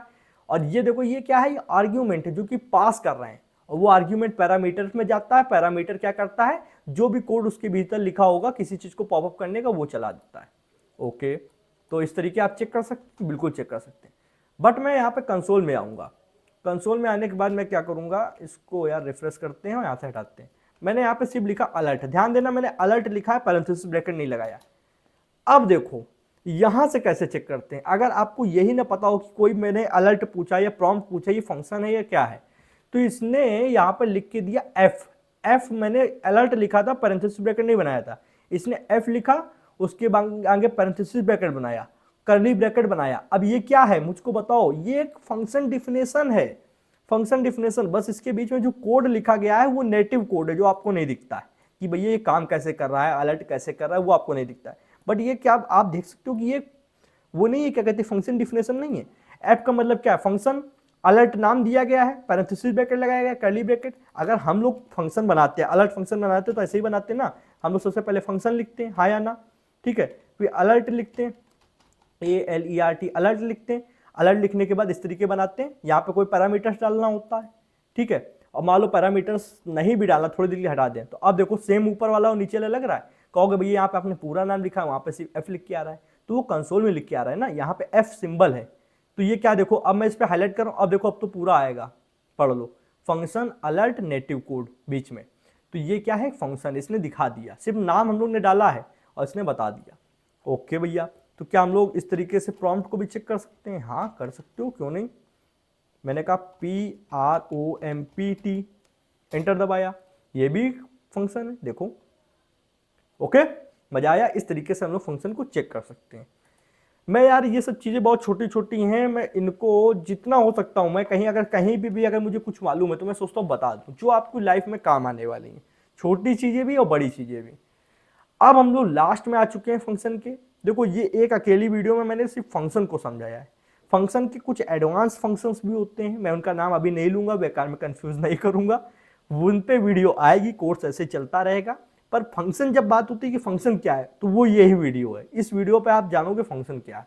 बाकी तो फंक्शन के अंदर बहुत एडवांस चीजें हम लोग पढ़ेंगे, वो पढ़ते रहेंगे। अभी तक हम लोग क्या कर रहे थे, हम लोग कोई इनपुट दे रहे थे फंक्शन को, क्या कर रहे थे, कोई इनपुट दे रहे थे फंक्शन को।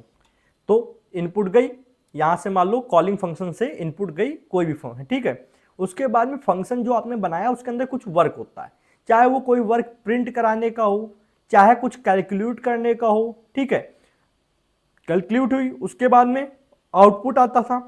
ठीक है, आउटपुट आता था, बट क्या आउटपुट रिटर्न जाता था, भैया रिटर्न जाने का मतलब क्या है, देखो ये एक आपने फंक्शन डिफाइन किया, ठीक।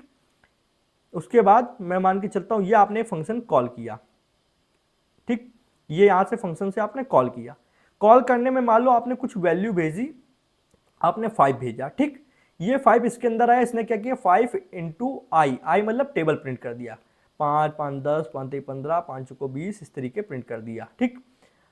अब ये बताओ क्या यहां जो कैलकुलेशन भाई रिटर्न में कोई वैल्यू आती थी, कहां पर, कॉलिंग फंक्शन के अंदर क्या कोई वैल्यू रिटर्न की जाती थी, नहीं। आउटपुट कभी रिटर्न किया गया है अभी तक जितना मैंने पढ़ा है, नहीं।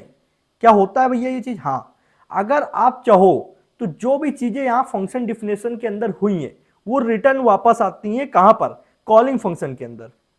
सच में, हाँ ऐसा होता है, कॉलिंग फंक्शन के अंदर वो चीजें रिटर्न आती हैं। तो मैं आपको प्रैक्टिकल ही दिखाता हूं, ये चीज बहुत ही सिंपल है, इसको प्रैक्टिकल ही समझते हैं, ठीक है। तो आइए फिर से चलते हैं उसी पुरानी गलियों में जिनका नाम है VS कोड। ओपन किया, अब रिटर्न के बारे में समझाता हूँ। देखो रिटर्न एक अकेला कीवर्ड है जिनके मल्टीपल चीज़ें आप समझ सकते हो, उससे काफ़ी सारी चीज़ें क्लियर हो जाती हैं। मैंने कहा फंक्शन, और फंक्शन के अंदर मैं क्या करता हूँ, ऐड वाला फंक्शन बनाता हूँ। ठीक है, जितना सिंपल हो सके उतना लेके चलते हैं। मैंने कहा ऐड के अंदर 2 पैरामीटर्स ले लो, A, B, जो आएंगे हमारे कॉलिंग फंक्शन से। उसके बाद हम लोग क्या करते थे, हम लोग A+B करते थे। कैसे करते थे, इस तरीके करते थे, console.log और A+B ये कर देते थे। उसके बाद जहाँ पर हम लोग फंक्शन कॉल करते थे, देखो ये यहाँ पर आए, यहाँ पर फंक्शन कॉल किया ऐड, इसके अंदर कुछ वैल्यू डाल दी, मान लो मैंने कहा 4, 5, तो ये क्या करेगा, 4 और 5 को जोड़ देगा। तो आइए देखते हैं इसने क्या किया, 4 और 5 को जोड़ दिया, 1 सेकेंड, 4 और 5 को जोड़ दिया, ठीक, 9 कर दिया। अब मैं क्या करूंगा, मैं console.log नहीं करूंगा। क्या अब ये यहां पर कुछ प्रिंट कर रहा है, नहीं कर रहा है, करेगा। कैसे करेगा, देखो थोड़ी देर के लिए समझो कि हम लोग A+B कराएं, A+B होने के बाद एक वैल्यू बनी, 9 बनी, चाहे आप 2 वैल्यू मान लो 10 और 15 जोड़ दो, कितना होगा, 25 होगा, तो एक वैल्यू बनी 25।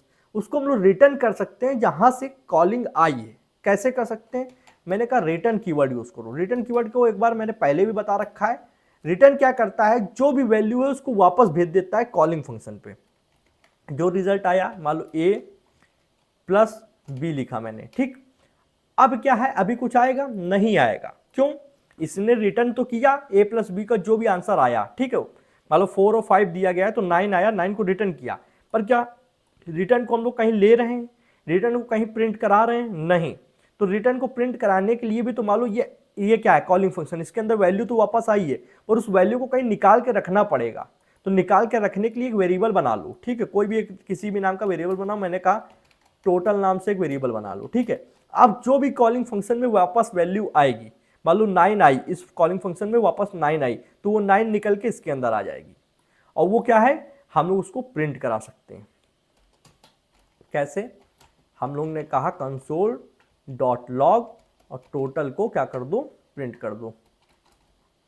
चलो भैया दिखाते हैं आपको, यहां पे 9 आ गया, तो ये मतलब हो क्या रहा है, देखो यहां से वैल्यू जा रही है जो कि आर्ग्यूमेंट है, यहां पर वैल्यू रिसीव हो रही है जो कि पैरामीटर है, ये दोनों वैल्यू कैलकुलेट हो रही है, कैलकुलेट होने के बाद एक सिंगल वैल्यू बन रही है। मान लो 5 + 5 जुड़ा 10 हुआ, 5 + 4 जुड़ा 9 हुआ, कुछ भी जोड़ो एक वैल्यू बनी। फिर ये रिटर्न कीवर्ड क्या कर रहा है, तुरंत उस वैल्यू को सेंड कर दे रहा है वापस जहां से वो आई है। आई कहां से, कॉलिंग फंक्शन से, तो वैल्यू आ गई वापस, पर उसको आई हुई वैल्यू को कहीं निकाल के रखना होगा, तो निकाल के रख लिया टोटल के अंदर। अब टोटल को हम लोग ने console.log के अंदर डाल दिया है तो वो प्रिंट हो गई। अब एक चीज मैं बता दूंगा, अगर आप वेरिएबल नहीं बनाना चाहते हो मत बनाओ, इनको हटा दो, ये चीज है इसको यहां से निकालो, इसके भीतर डाल दो, किसके भीतर, console.log के भीतर, डायरेक्ट प्रिंट करा सकते हो आप सच में। हाँ देखो, ओके, मेरा ये माउस कुछ ज्यादा ही फ्री हो रहा है, 9, ठीक, तो ये भी हो सकता है कि आप बिना वेरिएबल बनाए डायरेक्ट डाल दो। अब एक चीज बताऊं कि रिटर्न क्या है, आप A+B लिख रहे हो तो इनकी वैल्यू जा रही है, मैं A+B की बजाय अगर 100 लिख दूं तो ये 100 को रिटर्न कर देगा। रिटर्न क्या है, जो भी चीज दी गई है वो उसको रिटर्न कर देता है, वो क्वेश्चन आंसर नहीं करता क्या है, उसने वो तुरंत रिटर्न कर दिया 100, ठीक। अगर मैं इससे कहूँ 1 रिटर्न कर दो तो ये 1 रिटर्न कर देगा, उसको क्या पता है, ठीक है, 1 रिटर्न हो गया। तो ये चीज होती है कि रिटर्न कीवर्ड क्या करता है, किसी भी वैल्यू को रिटर्न कर देता है बेसिकली। समझ में आया, दो चीजें यहां पर हो रही हैं, एक कि हम लोग जो वैल्यू कैलकुलेट हो रही है उसको रिटर्न कर देते हैं। अब दूसरी चीज सुनो, रिटर्न कीवर्ड के बाद कोई भी लिखी गई चीज वर्क नहीं करती। रिटर्न कीवर्ड का मतलब है जहां से रिटर्न लिखा है वहां से एग्जीक्यूशन रोक दो, एग्जीक्यूशन मतलब कोड को आगे बढ़ाना रोक दो, ठीक है। तो ये रिटर्न कीवर्ड अगर यहां पे लिख गया तो इसके बाद कुछ भी आप लिख दोगे वो नहीं चलने वाला है। इसका प्रूफ मैं देता हूं, क्या करना है, मान लो मैं लिखता हूं console.log, मैं इसके अंदर लिखता हूं शुभम, स्ट्रिंग है ना तो इसको इस तरीके लिख दो, शुभम SHUBHM शुभम 1, ठीक है। बहुत ध्यान से देखना मैं क्या करने वाला हूं, मैंने शुभम 1 लिखा, फिर बगल में आया मैंने कहा शुभम 2 लिख दो, ठीक है, शुभम 2 लिख दिया। अब यहां पर रिटर्न में क्या करूंगा, A+B लिख दूंगा, A+B रिटर्न हो रहा है जो भी हमारा कैलकुलेट होकर आएगा। तो ए प्लस बी हुआ। अब इसके बाद मैं क्या करूंगा, फिर से ये क्या करूंगा, इनको कॉपी किया, कंट्रोल सी और कंट्रोल वी। अब मैं यहाँ पे क्या करूंगा, शुभम 3 एंड शुभम 4 कर दूंगा। ठीक, इनको करने से क्या हो रहा है, ध्यान से देखना, ये रिटर्न कीवर्ड के बाद जो चीज लिखी गई है ये 2 लाइन ये नहीं चलेंगी, और ये चीज वीएस कोड भी जानता है। तभी आप ऊपर वाली 2 लाइन को देखो और फिर नीचे वाली 2 लाइन को देखो, आपको कलर की ब्राइटनेस में फर्क दिखेगा, ऊपर वाली ब्राइट है, नीचे वाली डल है। वो वीएस कोड ने बता दिया कि ये कोड अनरीचेबल है, इसको मैं नहीं चला पाऊंगा। एरर तो कोई नहीं आएगा क्योंकि कोड सही लिखा हुआ है, बट जब ये कोड चलेगा ही नहीं, क्योंकि रिटर्न कीवर्ड क्या करता है, जहां पर रिटर्न कीवर्ड आपने लिखा वहां से वो चीज तुरंत बंद हो जाती है एग्जीक्यूट होना। ये दूसरा रूल था कि जहां पे आपने रिटर्न कीवर्ड लिखा उसके बाद का कोई भी कोड एग्जीक्यूट नहीं होगा, वो वहीं से फंक्शन बंद हो जाएगा और वो जंप मार के बाहर आ जाएगा। तो भैया आप ये कह रहे हो कि यहां तक कोड चला, चौथी लाइन तक, और चौथी के बाद कोड नहीं चला? हाँ। उसके बाद क्या वो फंक्शन से बाहर आ गए हम लोग? हाँ। फिर हम लोग डायरेक्ट 10वीं लाइन पे आए? जी हाँ, यही कह रहा हूं कि रिटर्न के बाद कुछ भी लिख दो नहीं चलेगा। और भैया इसका प्रूफ देखो, ये मैंने ओपन किया, शुभम 1 तो लिख के आ रहा है, शुभम 2 लिख के आ रहा है, उसके बाद a प्लस बी मतलब 9 आ गया, पर क्या शुभम 3 एंड शुभम 4 लिख के आया? नहीं आया, तो वो कोड रन ही नहीं हुआ। क्लियर हो गया? तो ये एडवांस कोड एडिटर का फायदा होता है कि वो तुरंत, देखो मैं हाईलाइट भी करूंगा तो यहाँ पे, हाँ आई होप इसने बताया कि अनरीचेबल कोड डिटेक्टेड, मुझे एक ऐसा कोड मिला है जिसको मैं वहां तक पहुंच नहीं सकता हूं, मुझे क्या करना है, रिटर्न के बाद बाहर जाना है। ठीक है, तो रूल नंबर 1 कि रिटर्न क्या करता है, जो भी आप उसके आगे चीज लिखते हो उसको रिटर्न कर देता है, किसको, कॉलिंग फंक्शन को रिटर्न कर देता है। रूल नंबर 2 क्या कहता है कि रिटर्न के बाद कोड का एग्जीक्यूशन बंद हो जाता है, कुछ भी आप लिखोगे वो नहीं चलेगा। ठीक, अब rule number 3 and most important, आप कहीं नोट डाल लो, मैंने कहा इसका भी नोट डाल लो, ये जो बताने वाला हूं, कभी भी मान लो 2 वैल्यू कैलकुलेट हुई, मैं इनको हटा देता हूं, 2 वैल्यू कैलकुलेट हुई तो एक सिंगल वैल्यू बनती है, चाहे 5 + 5 कर लो, 10 + 5 कर लो, या फिर आप ऐसा कर सकते हो 100 + 100 कर दो, तो क्या कहोगे, 3 वैल्यू? नहीं, वो सिंगल ही वैल्यू, 200 क्या एक सिंगल वैल्यू है, एक सिंगल वैल्यू एक टाइम पर सेंड होती है। रिटर्न कीवर्ड एक बार में सिर्फ एक ही वैल्यू रिटर्न करता है, ये ध्यान देना। आप सोचो कि एक बार में मैं 2 अलग अलग वैल्यू को, मतलब कॉमा लगी वैल्यू को 2,4 भेज दूं, नहीं जाएगा, 6,8 भेज दूं, नहीं जाएगा। हाँ, 200 एक साथ भेजोगे तो वो एक सिंगल वैल्यू मानी जाती। कभी ऐसा पढ़े हो 2 0 0, ऐसा नहीं पढ़ते हो ना, उसको 200 एक साथ पढ़ते हो ना, तो एक सिंगल वैल्यू है। बट अगर आप सोचो 2,0,0 भेज दूं, नहीं जाएगा। देखो दिखाता हूं, उसका लाइव एग्जीक्यूशन दिखाता हूं। मैंने कहा 200, ठीक है, तो इसने क्या किया, 200 को रिटर्न किया। मैं यहां पर आता हूं, आ गया। अब मैं क्या करता हूं, सिंपल, मैं कॉमा लगा देता हूं, 2 और 0 के आगे कॉमा लगा दिया। ठीक, अब क्या ये जाएगा, देखो सिर्फ 0 गया, बाकी ये गया ही नहीं, 0 गया। ठीक है, तो इसने एक ही वैल्यू को भेजा 3 में से। तो ये चीज समझ में आई कि रिटर्न कीवर्ड क्या करता है, एक बार में सिर्फ एक ही वैल्यू को रिटर्न करता है। अब भैया कोडिंग एक ऐसी चीज है कि इसके अंदर बहुत सारी, कभी कभी हमको वैल्यू को रिटर्न लेना पड़ सकता है। ठीक है, एक से अधिक वैल्यू को, 2 3 4 5 वैल्यू, 6 वैल्यू, इनको भी रिटर्न लेना पड़ सकता है।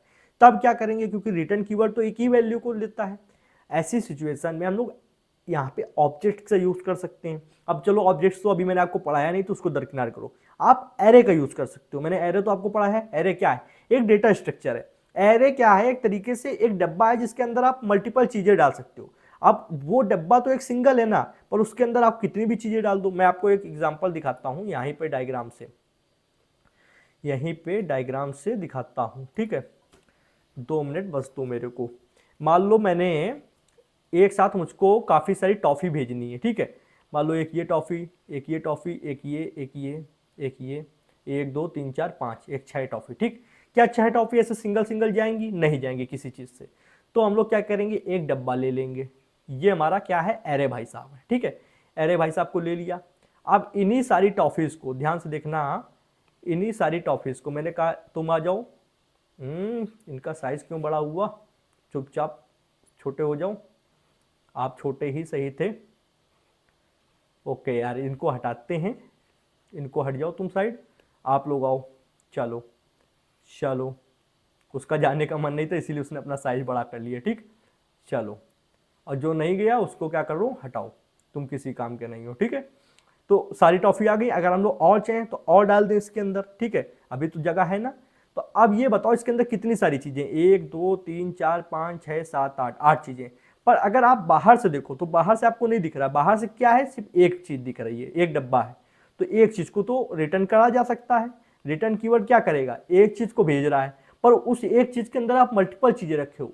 तो ये क्या है, ये एक एरे है, एक डेटा स्ट्रक्चर है। ठीक है, ये एक एरे है, और एरे के अंदर आप मल्टीपल वैल्यूज को स्टोर कर सकते हो। तो जाएगी एक अकेला एरे, एक अकेली यूनिट जाएगी, पर उसके अंदर वैल्यू मल्टीपल जा सकती है। तो जब आपको एक साथ मल्टीपल वैल्यू को रिटर्न करना होता है तो आप एरे जैसे डेटा स्ट्रक्चर्स का यूज कर सकते हो। एग्जांपल दिखाता हूं आपको, आइए यहाँ पर, और बस वीडियो हमारी ये वाली तो यहीं पे समाप्त हो रही है, मतलब थोड़ी देर में, तो देख लो, बोर नहीं होना है। इसी मान लो इसी का एग्जांपल लेते हैं कि 2,0,0 को भेजना है, तो कैसे भेज सकते हैं। लेट एरे बनाया, और एरे के बाद हम लोग ने पैरेंथेसिस ब्रैकेट बनाए, ये रखा। ठीक, ये रखने के बाद मैंने सेमी कॉलन लगाया, सेमी कॉलन लगाया, और यार ये कॉमा काहे लगा है, इनको हटा दो। तो इसको यहाँ पे कॉमा तो लगेगा ही, और यहाँ पे हम लोग आएंगे, रिटर्न में क्या करेंगे, एरे। ठीक, अब समझो मेरी बात को, एक सेकेंड, यहाँ पे कुछ एरर आ रहा है क्या, मेरे हिसाब से देख लेते हैं क्या एरर आ रहे हो भाई साहब। तो भाई साहब इक्वल का निशान मांग रहे हैं, तो उनको दे देते हैं। अब आते हैं, देखो अब यही चीज 2,0,0 के रूप में आ गई, जो कि एक डेटा स्ट्रक्चर है। और डेटा स्ट्रक्चर से अगर हमको कोई वैल्यू बाहर निकालनी है तो आप जानते हो इंडेक्स का यूज करके हम लोग निकाल सकते हैं। सभी वैल्यू की अपनी देखो एक इंडेक्स है, 2 का इंडेक्स 0 है, फिर 0 का इंडेक्स 1 है, और 0 का इंडेक्स 2 है। अगर आपको ये नहीं समझ में आ रहा है मैं क्या बोल रहा हूँ, तो इसका मतलब आपने एरे की वीडियो नहीं देखी है। एरे की वीडियो देखें और एरे ऑपरेशंस की वीडियो देखें, आपको एरे की संपूर्ण ज्ञान आ जाएगा। ठीक है, तो इसकी लेंथ कितनी, टोटल 3 है, और हम लोगों ने क्या किया है, 2 की देखो 0, और 0 की इंडेक्स 1 और इसकी इंडेक्स 2, इसकी मदद से हम लोग इसको कहीं पे भी ले सकते हैं। मान लो जो ये वैल्यू आई है, इसको हम लोग किसी भी उसके अंदर वेरिएबल के अंदर ले सकते हैं, और उससे फिर हम लोग निकाल भी सकते हैं। ठीक है, ओके, समझ में आया आप लोगों को। तो एक साथ हम लोग मल्टीपल वैल्यूज नहीं भेज सकते थे, तो हमने एरे का यूज किया। अब ये सब हटाओ, हम लोगों ने काफी सारी चीजें समझ रखी हैं। अब हम लोग आते हैं 2 क्वेश्चंस लास्ट के हैं, जिनसे हम लोग को काफी चीजें अच्छी समझ में आएंगी। पहला क्वेश्चन है कि create a function that returns the sum of number from 1 to n। क्या मतलब भैया, मान लो मैंने कहा 1 से लेकर 5 तक का, 1 से लेकर 5 तक के सभी नंबर जोड़ दो। तो इसका मतलब क्या है, 1 + 2 3, और फिर इसको 3 + 3 6, और फिर 4 + 10, और फिर इस 5। ठीक है, इस तरीके कर दो। ठीक, और टोटल जो आंसर आएगा उसको लिख दो। तो n का मतलब क्या है, n का मतलब है जो नंबर हम लोग भेजेंगे, nवां पद, मतलब हम लोग ने कहा 5, तो यहाँ पे n की जगह 5 होगा, हमने कहा 6, तो ये 6 होगा। इसका प्रोग्राम कैसे बनेगा वो देखते हैं, वो इंपॉर्टेंट है, कुछ कठिन नहीं है। अगर आपसे मैं कहूं कि एक सिंपल सा फंक्शन बना दो, तो कहोगे भैया बना दूंगा, फंक्शन बनाना आता है। फंक्शन का कुछ नाम लिख दो, मैंने कहा सम। ठीक, सम के बाद एक आपको बनाना पड़ेगा वेरिएबल, जिसमें आप पैरामीटर, जिसमें आप वैल्यू लोगे, मैंने कहा n। ठीक है, क्योंकि यहाँ पे n कहा गया है। कर्ली ब्रैकेट ओपन किया, कर्ली ब्रैकेट ओपन करने के बाद आप ध्यान से देखो, यहाँ पे एक वेरिएबल बना लो यहीं पे, लेट, और लेट सम इक्वल टू 0। अब इसकी वैल्यू क्या है, 0 है। ठीक, अब कोई भी चीज इस तरीके की होती है तो उसमें लूप का यूज करना होता है, और कितनी बार चलेगा ये हमको पता है, तो इसलिए हम लोग फॉर लूप का यूज करेंगे। तो मैंने कहा let i equal to 1, i की वैल्यू 1 रखो। i की वैल्यू को तब तक चलाओ जब तक वो n के बराबर हो या n से छोटी हो, n से बड़ी ना होनी चाहिए। ठीक है, तो n की वैल्यू अगर 5 आपने दी तो 5 तक चलेगा, 6 दी तो 6 तक चलेगा। ठीक, i की वैल्यू को प्लस प्लस करते रहो, मतलब बढ़ाते रहो। अब इस लूप के अंदर ध्यान से देखना क्या होने वाला है, इस लूप के अंदर क्या होने वाला है, देखो इस लूप के अंदर हम लोग हर राउंड में जो ये सम है इसके अंदर प्लस कर देंगे। ठीक है, सम के अंदर सम इक्वल टू, और एक सेकेंड मैं यहाँ पे ब्राइटनेस बढ़ा लेता हूँ क्योंकि पावर सेविंग मोड शायद ऑन है, इसको ऐसा ना करो भैया, थोड़ी देर के लिए फुल ही रखो। Sum equal to sum plus 0। ठीक, सम प्लस, सॉरी ये नहीं होगा, सम इक्वल टू, ओके, यहाँ पे sum equal to sum plus i, और ये बीच बीच में जो रुकावट आ रही है जानते हो क्यों आ रही है? जिस नोटपैड पे मैं लिख रहा हूँ ये कनेक्ट है यूएसबी हब से, वो यूएसबी हब अपने आप में सांसें गिन रहा है, कभी भी वो जा सकता है, खराब होने वाला है। तो मैंने नया ऑर्डर कर दिया, कल तक आ जाएगा, ठीक है। Sum equal to sum plus I, I की वैल्यू जो आएगी वो हर राउंड में सम में जुड़ती जाएगी, स्टार्टिंग वैल्यू 0 है। उसके बाद कंसोल डॉट लॉग कर दूं, कंसोल डॉट लॉग किसको, सम को करना और किसी को नहीं, और वैल्यू को रिटर्न भी कर दो, ठीक है। रिटर्न करोगे किसको, सम को, अगर आप कंसोल डॉट लॉग नहीं कर रहे हो बाई चांस, ठीक है। कंसोल डॉट लॉग नहीं कर रहे हो तब ऐसा कर सकते हो, नहीं तो डायरेक्ट भी कर सकते हो। चलिए मैं करके दिखाता हूँ, मुझे कोड करके दिखाने में आपको बहुत अच्छा लगता है, ठीक है। आइए आते हैं, फटाफट से आते हैं यहाँ पे, देखो कैसे बनेगा। फंक्शन, फंक्शन कीवर्ड डाला, सम नाम रखा, सम नाम रखने पे मैंने एक इसको पैरामीटर दिया n, n देने के बाद कर्ली ब्रैकेट ओपन किया, ये मैं फंक्शन डिफाइन कर रहा हूँ यहाँ पे। अब देखो सबसे पहले एक वेरिएबल सम नाम से बनाया, ठीक है। सम की वैल्यू अभी स्टार्टिंग में मैंने कहा 0 रख लो, ठीक है। अब इसको मैं क्या करूँगा, एक लूप बनाऊंगा, लूप में मैंने कहा लेट, एक वेरिएबल बनाऊँ लेट आई इक्वल टू, आई की वैल्यू 1 रखो, ठीक। 1 रखने के बाद आई की वैल्यू को तब तक चलाओ जब तक वो n की वैल्यू के बराबर हो या छोटी हो। छोटी तो जब इक्वल का निशान लगा है तो बराबर तक तो जानी ही जानी है। तो n की वैल्यू 5 आप दे सकते हो, 6 दे सकते हो, जहां तक की वैल्यू आपको प्लस करानी है, ठीक है। वो nवा पद होगा आपका। a plus plus I plus plus क्या करना होगा, आई प्लस प्लस के बाद यहाँ पे हम लोग आते हैं, ठीक। यहाँ पे हम लोग को क्या करना है, sum equal to sum plus I, ये कर सकते हो। या फिर इससे एक छोटा सा तरीका मैं आपको बताता हूं, क्या भैया बताने वाले हो, इतना करने के बजाय इसको हटा दो, इसको हटा दो और यहाँ पे प्लस के आगे इक्वल लगा दो, ठीक। ये एक शॉर्टकट होता है असाइनमेंट ऑपरेटर का, मैंने पढ़ा रखा है, ठीक है। असाइनमेंट ऑपरेटर में ये एक शॉर्टकट होता है कि sum equal to sum plus I करना है तो sum plus equal to I कर दो, ये भी होता है, ठीक है। अब क्या करना है, आप चाहो तो कंसोल डॉट लॉग करा दो सम को, या फिर सम को रिटर्न कर दो। तो हमको रिटर्न का यार यूज देखना है तो हम लोग सम को रिटर्न करके ही देखेंगे, ठीक है। सम, ये काम हो गया। अब कॉलिंग फंक्शन को देखते हैं, कॉलिंग फंक्शन सर कहाँ पे है, कॉलिंग फंक्शन यहाँ पे है सम, और यहाँ पे मैंने कहा 6 तक के सारे नंबर को, पहले 5 तक के करके देखते हैं, 5 तक के सभी नंबर को ऐड कर दो। तो क्या आया, ओके। अच्छा, तो मैंने क्या किया, देखो यहाँ पर इसको किसी उसमें लेना पड़ेगा ना, लेट एस इक्वल टू सम, ठीक है। अब इसको क्या करना होगा, एस को कॉल कराना होगा, क्योंकि आपने रिटर्न वैल्यू ली है, कंसोल करते तो आ जाता, रिटर्न ली है तो आपको खुद से कंसोल कराना होगा। कंसोल डॉट लॉग, एस को कॉल कराओ। चलिए आते हैं, अब हमारा आंसर यहाँ पर आ गया, ठीक है। तो ये आया 15, ओके। अगर हम लोग यहाँ पर कर देते हैं 6 तो ये आ गया 21, मैं कर देता हूँ 50, ठीक है। तो यहाँ पर आएगा 1275। अगर मैं 100 कर देता हूँ तो 5050 मेरे समझ से आएगा, 5050, देखा। अगर मैं यहाँ पे 1000 कर देता हूँ तो 500 आएगा, ये देखो, ठीक है। और 10,000 करूंगा तो 5000 आएगा। ये होता है, एक सीरियल होता है, मैंने देखा हुआ है, ओके। तो ये था एक ऐसा प्रोग्राम जो आपके द्वारा दी गई वैल्यू तक सभी वैल्यू को कैलकुलेट करता है। 10,000 मतलब समझ लो, 1 से लेकर 10,000 तक के जितने नंबर हैं उनको आपस में जोड़ दो, 1 + 2 + 9 3, इस तरीके से 10,000 तक, ओके। मजा आया होगा आप लोग को, आई होप। एक और बनवा देता हूँ यार, ऐसे क्वेश्चंस ऐसे सॉल्व करने में मजा आता है ना। चलिए आते हैं, ये तो यार वैसे अब दे देना चाहिए होमवर्क के लिए, पर करा देते हैं, क्योंकि होमवर्क बच्चे करते हैं कहाँ, हम लोग बचपन से शरारती रहे हैं, होमवर्क कभी नहीं किए, तो अब आप कहाँ करोगे। करने के लिए आप गूगल पर सर्च कर लो, चैट जीपीटी से पूछ लो, आपको बहुत सारे क्वेश्चन मिल जाएंगे अगर करना चाहते हो। फिलहाल मैं बताता हूँ, create a function that compares 2 values and return answer. 2 value है, मान लो 2, 5, ठीक है, कौन सी बड़ी है, कंपेयर करना है, ओके। कंपेयर करने के लिए हम लोग इफ एल्स का यूज कर सकते हैं। तो मैं देखो फंक्शन कैसे बनाना है ये सब नहीं बताने वाला हूँ, सिंपल समझो। इफ के अंदर क्या डालना है, अगर ए बड़ा है बी से तो रिटर्न कर दो ए इज बिग, मैं अपनी भाषा में लिख रहा हूं, समझ जाना, ठीक है। फिर उसके बाद एक क्या करो, एलसिफ बनाओ, एलसिफ मतलब नहीं तो, अगर बी बड़ा है ए से तो रिटर्न कर दो बी इज बिग, और लास्ट में एल्स मतलब दोनों ही बड़े होंगे, तीसरी कंडीशन तो यही हो सकती है। तो ए एंड बी या बोथ ऑफ इक्वल इस तरीके लिख सकते हो, ठीक है। अब इसको बहुत सिंपल है, हम लोग आते हैं यहीं पे और फटाक से समझते हैं। देखो एक प्रोग्राम बनाते हैं सिंपल सा बन जाओ भाई। ये यूएसबी हब फिर से नाटक करने लगा शायद।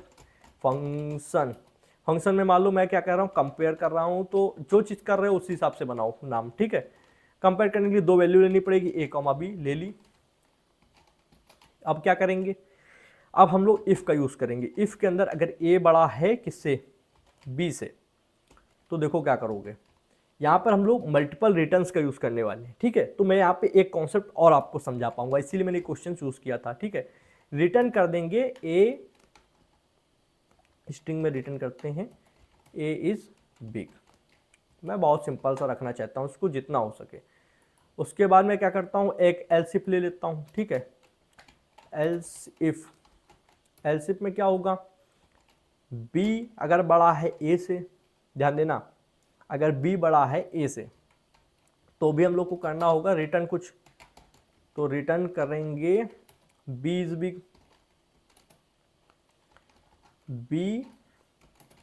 बिग, ठीक। लास्ट कंडीशन ये हो सकती है कि ए और बी बराबर हो, इक्वल हो, ठीक है। तो हम लोग एल्स कंडीशन में क्या लिख देंगे, एल्स कंडीशन में लिख देंगे बोथ आर इक्वल, दोनों ही इक्वल हैं, बोथ आर इक्वल, ठीक है, ओके। अब हम लोग ने वैल्यू रिटर्न की है, तो रिटर्न के यहाँ पे लिखना भी पड़ेगा इसको भी, तो रिटर्न, ओके, ठीक। और यहाँ पे हम लोग लगा देंगे सेमीकोलन। कॉलिंग करना होगा, कॉलिंग करने के लिए हम लोग ने क्या कहा, कंपेयर लिखा और यहाँ पे दो वैल्यू भेज दी, मैंने कहा 4,5, ऐसी वैल्यू भेजो भैया जो हम लोग को भी दिखे कितनी कौन बड़ी है, तो 4,5 क्या है, ठीक है। इनको कहीं पर आंसर जो आएगा उनको लेना पड़ेगा, तो मैंने कहा आंसर के अंदर, ये आंसर नाम का एक वेरिएबल बनाया, उनके अंदर ये वैल्यू ले लो, ठीक है। कंसोल कराओ, कंसोल डॉट लॉग और आंसर को प्रिंट करा दो, आंसर को क्या करो, प्रिंट करा दो।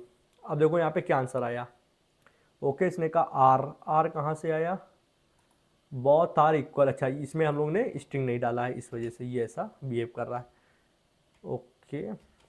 ये लो भैया, ठीक। अब इसने आंसर दिया बी इज बिग। बी क्यों बड़ा है, क्योंकि 5 हम लोग ने इधर दिया है, ठीक है, राइट साइड में, तो बी बड़ा है। अगर मैं इधर 4 की जगह 6 कर दूं, ओके, तो अब क्या होगा, ए इज बिग आएगा, ठीक है। अब क्या होगा, अगर मैं इधर भी दोनों तरफ बराबर कर दूं 6,6, तो क्या आएगा, बोथ आर इक्वल, ठीक। अब रिटर्न कैसे काम कर रहा है इसको एक्सप्लेन कर देता हूं, फिर हम लोग चलते हैं। देखो इफ आया, इफ ने चेक किया ए ग्रेटर बी, अगर ये चीज हुई ए बी से बड़ा हुआ तो ही ये रिटर्न चलेगा, अगर ये रिटर्न चला तो फिर इसके बाद की कोड नहीं चलेगा, ठीक है। अगर बाई चांस भैया इफ नहीं हुआ, ए बी से बड़ा नहीं हुआ, तो हम लोग एल्स इफ में आएंगे। एल्स इफ में देखेंगे क्या, बी ए से बड़ा है, अगर बी ए से बड़ा है तो ये वाला रिटर्न चलेगा, ठीक है। फिर ऊपर वाले और नीचे वाले से कोई मतलब नहीं है, ये वाला चला तो बाकी नहीं चलेंगे। अगर बाई चांस बी भी ए से बड़ा नहीं है तो दोनों बराबर होंगे, फिर ये वाला रिटर्न चल जाएगा, तो ऊपर वाले दोनों से कोई मतलब नहीं है। तो कुल मिला के कहना यह है कि इफ एल्स में क्या होता है, चलता कोई एक ही है, चाहे ये रिटर्न चलेगा चाहे ये चाहिए। अगर मान लो शुरुआत में ये वाला चल गया, मान लो ये कंडीशन नहीं भी है और ये चल गया, तो फिर ये दोनों नहीं चलेंगे, ऐसा कहने का मतलब है। तो इसलिए हम लोगों ने 3 रिटर्न डाले हैं कि कोई एक ही चलेगा तो कोई प्रॉब्लम भी नहीं होने वाली है, वैल्यू रिटर्न हो जाएगी, वहां से हमारा प्रोग्राम ऑटोमेटिक बंद हो जाएगा। ओके, आई होप आपको आज का लेक्चर काफी पसंद आया होगा। इस लेक्चर में आपको काफी कुछ सीखने को मिला होगा। क्या क्या सीखा एक बार बता देता हूं। फंक्शन क्या है, फंक्शन और लूप में क्या डिफरेंस है, फंक्शन कैसे बनाते हैं, फंक्शन के अंदर पैरामीटर्स आर्ग्यूमेंट्स क्या होते हैं, फंक्शन के अंदर कितने टाइप्स होते हैं, बेसिकली मतलब एक इनबिल्ट होता है, एक यूजर डिफाइंड होता है। कोई भी अगर आपसे पूछे कि पर्टिकुलर नाम दिया गया है, जिसे प्रॉम्प्ट दिया गया है, ये फंक्शन है या नहीं है, तो आप कैसे चेक कर सकते हो, तो हाउ टू चेक फंक्शन। उसके बाद में रिटर्न वैल्यू के बारे में समझा कि वैल्यू कैसे रिटर्न होती है, और कुछ इंपॉर्टेंट रूल्स समझे, कुछ क्वेश्चन सॉल्व किए। तो आई होप मेरे हिसाब से लेक्चर काफ़ी आज के लिए। बस लाइक करो जिससे मुझे भी मोटिवेशन मिलेगी। कमेंट आप मेरे लिए यार, आप मैं कितने बार कहूँ, अगर आप करते हो ना बहुत ज़्यादा मोटिवेशन मिलती है, एक अच्छा फीडबैक मिलता है और इंप्रूव हो सकते हैं आपके कमेंट से। तो प्लीज कर दो। चैनल पर नए हो तो चैनल को सब्सक्राइब करो, बेल आइकन को प्रेस करो, जिससे आने वाली interesting coding videos and question notification आप लोग को मिलती रहेगी जनाब। जाकर टेलीग्राम ग्रुप ज्वाइन करो जिसमें नोट्स एंड जो अदर मैं बहुत सारी इंफॉर्मेशन आपको देता रहता हूँ, चैनल पे मिल जाएगी। ठीक है, नीचे लिंक दे दिए। Thanks for watching friends. जय हिंद, जय भारत।